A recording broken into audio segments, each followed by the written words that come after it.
শেখ হাসিনার পলায়নের পরের বর্তীতে যে বাংলাদেশ, এই বাংলাদেশে এখন এসে তো নতুন আরেকটা প্রেক্ষাপট তৈরি হয়েছে।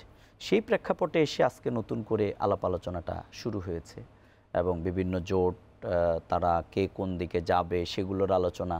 অর্থাৎ আমরা বলতে পারি আমাদের স্বাধীনতা উত্তর একটা বাংলাদেশ ছিল, আর পরবর্তীতে 53 বছরে মানুষ তার স্বাধীনতার যেই স্বাদ সেটি না পাওয়ার কারণেই কিন্তু 24 অনুষ্ঠিত হয়েছে, অর্থাৎ যেটি আমার 24-এর ছাত্র জনতার গণ অভ্যুত্থান আমরা বলতে পারি। এটা একক কৃতিত্ব আসলে কোনো দলেরই না। আমরা এটাকে আমাদের আমির জামাত ডক্টর শফিকুর রহমান বলেছেন যে শহীদ হচ্ছে আমাদের সবার, এবং এই আন্দোলনটা আমাদের সবার, কারণ এখানে কন্ট্রিবিউশন কিন্তু সবার ছিল।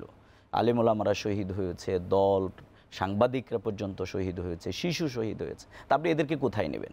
সুতরাং সেই জায়গা থেকে আমরা এই আন্দোলনকে ফ্যাসিবাদ বিরোধী একটি আন্দোলন এবং তাদের উৎখাতের জন্য, তাদের মোকাবেলার জন্য এই আন্দোলনটা, এটাও একটা জোট ছিল আমি মনে করি।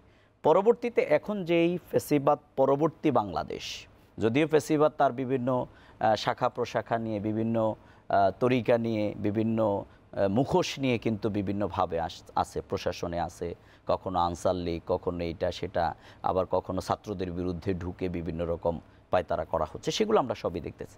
কিন্তু এর পরবর্তীতে এখন যেই অবস্থাটা দাঁড়িয়েছে, এই জায়গায় এসে যেটি আজকে ইসলামী দলগুলোর আলাপ আলোচনার জায়গা, যেটি আমাদের গাজী আতাউর রহমান সাহেব বলেছেন, আসলে মানুষ কিন্তু এই প্রথম বিশ্বযুদ্ধ, দ্বিতীয় বিশ্বযুদ্ধ পরবর্তী গোটা ওয়ার্ল্ড ওয়াইড যদি আমি বলি, মানুষ কিন্তু শান্তির নামে কিন্তু অনেক কিছু দেখেছে, অর্থাৎ যে আমরা তোমাদেরকে শান্তি দেব, কিন্তু সেখানে খুন খারাপি, সেখানে মানবতা বিরোধী অপরাধ, মানবিকতা, এগুলো সব লুণ্ঠিত হয়েছে।